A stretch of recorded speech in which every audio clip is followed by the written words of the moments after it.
देखिए, ये चुनाव आप सब ने पूरे देश को पता है कि जिस दिन से 2019 में भारतीय जनता पार्टी की एनडीए की सरकार आई थी, उसी दिन से ही मोदी जी के नेतृत्व में और हरियाणा सरकार भी, दोनों सरकारें उसी दिन से बहुत अच्छे तरीके से आखिरी छोर तक, आप देखें जो देश का विकास क्या है, आखिरी छोर, आखिरी जो गरीब से गरीब तक भी उसकी संभाल रख करके सरकार ने जो योजनाएं बनाई किसानों के लिए, खेती और मजदूर, गरीब, दलित, बैकवर्ड, हर एक तबके के लिए, महिलाओं के लिए, आपने देखा खिलाड़ियों के लिए, हर एक कैटेगरी के लिए जितनी योजनाएं बनाई, और उन योजनाओं का लाभ जो पात्र थे उनको मिला। तो मैं गारंटी से कह सकता हूँ, 36 बरादरी के आशीर्वाद से, लोगों के आशीर्वाद से 2024 में इस चुनाव में हम हरियाणा में 10 की 10 सीट जीते। लेकिन वो तो ये कह रहे हैं कि आप लोग डरे हुए हो, 4 सीटों के कैंडिडेट ही डिक्लेयर नहीं कर पा रहे आप लोग। देखो भाई, देखो एक बात सुनो, हमने डरे उड़ के हैं। अरे हमने 6 तो डिक्लेयर कर दिए, उनके कितने हुए? डर हम रहे कि वो रहे हैं? अरे हमने 10 में से 6 कैंडिडेट भारतीय जनता पार्टी ने डिक्लेयर कर दिए। और मैं तो ये कहता हूँ, पहले भी उस दिन भी मैंने कहा कि भाई वो तो उनका तो अपना है पार्टी का काम, उनका परिवार का पार्टी का काम है, परिवार ही पार्टी है उनकी, वो अपनी डिक्लेयर कर ले।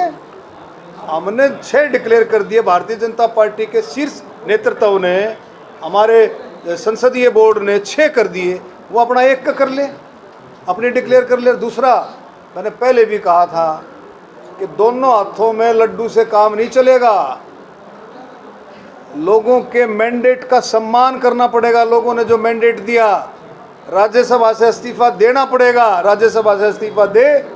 मैंने उस दिन भी कहा था, फंड बट नहीं चलेगा कि मैं राज्यसभा से इस्तीफा जब दूंगा जब फलाना दे देगा, फलाना दे, नो, राज्यसभा से इस्तीफा दे और मैदान में आए।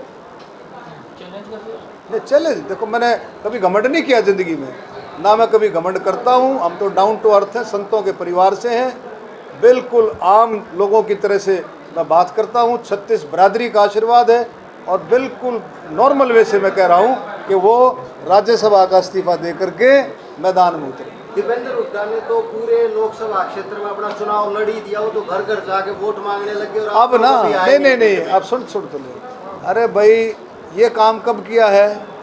अब 3 बार तो पिताजी मुख्यमंत्री रहे, 3 बार। अब किसी गांव में जा कर के पूछ लो, 3 बार वो सांसद था, और उसके बाद चौथी बार अब जो राज्यसभा से, अब जा कर के किसी गांव में पूछ लो कै बिहार, यानी कि 20 साल के दौरान उसने कितने दौरे किए। सिर्फ अब जो है मुश्किल से 1.5 महीने से इस काम में पूरा परिवार लगा हुआ है। वही परिवारवाद, वही सिस्टम, कोई दूसरा सिस्टम नहीं है। वही लोगों को बहकाने की बातें, कभी लोगों को बहका लो और एक ही सिस्टम बना दिया कि भी किस तरह से गल्लू गारा कर लो कि भाई अब की बार हमने वोट दो, हम मुख्यमंत्री बनेंगे। अरे चुनाव तो लोकसभा का और इनकी वोट पड़ते हैं मुख्यमंत्री का। और मैं गारंटी से कहता हूँ, पहले भी कहा मैंने कि लोगों से पूछ करके भी देख लो कि अगर ये उसकी दौड़ में कहीं नहीं है, और जो लोगों को ये पता ठोक करके ये विश्वास अगर हो गया, जो कि हुआ है कि मुख्यमंत्री ये बन नहीं सकते, मैं अब की बार नहीं कह रहा हूँ, मैं कभी भी नहीं बन सकते। और देखो कितना अखबार रहे।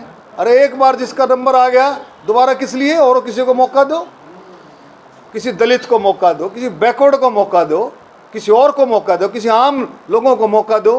ये चापर रहे हैं, वही परिवार, वही घोड़े और वही मैदान। लेकिन लोग बिल्कुल भी बर्दाश्त नहीं करेंगे। और वो चीज़ें एक और आ रही हैं, आपने देखा, इनको समझ में नहीं आ रही, फिर बार बार पूछते हैं ना। हमने आपको खोल करके भी बताया है कि वो इनको समझ में नहीं आ रही कि भी किस तरह से पंजे टिकेंगे। खर्ची पर्ची का सिस्टम फिर से शुरू कर रखा है कि अभी खर्ची और पर्ची फिर से चलेगी। लेकिन लोग रिजेक्ट करके बैठ के, नौजवान साथियों ने कहा हम अपने काम से लगे हुए हैं, हमें ये चीज़ बिल्कुल पसंद नहीं। रोहतक लोकसभा कोई चुनौती है इसका ऐसा है, देखो इलेक्शन है, पंचायत का चुनाव भी, उसका परिषद का चुनाव भी, ब्लॉक का चुनाव भी, एमएलए का चुनाव भी, चुनाव होता है। चुनाव में हर आदमी, हर कैंडिडेट अपने अपने मुद्दों के साथ जाता है। हमें मोदी जी के ऊपर विश्वास है कि जिस तरह से मोदी जी ने देश के लिए किया है, हर एक कैटेगरी के लिए किया है, अंत आखिरी छोर तक के लिए जो किया है, और फिर उसके साथ योजनाएं बनती थी पहले, आप जाकर के देखेंगे उन योजनाओं का लाभ 5 से 10% लोगों को भी नहीं मिलता था 2014 से पहले। और 2014 के बाद आप देखेंगे, आप जाओ गांवों में पूछो जाकर के, जितनी योजनाएं मिले हैं, मैं कह रहा हूँ 95% से भी ज़्यादा, 100% ज़्यादा जो है, 100% के करीब योजनाओं का लाभ आम लोगों को मिला। एक तो पंडित जी एक तो देरी क्यों है यहाँ के, संशय क्या था कि ये दिक्कत, एक मिनट, एक तो देरी का, और दूसरा एक एमएमएस आपके सोनीपत के सांसद का चल रहा है, वो भी नौकरी के नाम पर, तो उस पर आपका क्या कहना है? ऐसा सुनो, मेरी बात सुनो, कोई देरी नहीं है। पार्टी का केंद्रीय नेतृत्व होता है, पार्टी केंद्रीय नेतृत्व माननीय प्रधानमंत्री जी बैठते हैं, और बिल्कुल आप देखो 10 में से 6 डिक्लेयर कर दी। कहाँ देरी है, कहाँ देरी है, आप बताओ कहाँ देरी, कहाँ है? संशय क्या था? नहीं, कहाँ कोई संशय नहीं, कोई संशय नहीं है, कोई संशय नहीं। पार्टी के नेतृत्व के पास सारा है, सारा जो सबकी कैंडिडेटों की सारा छटनी कर करके होती है। अब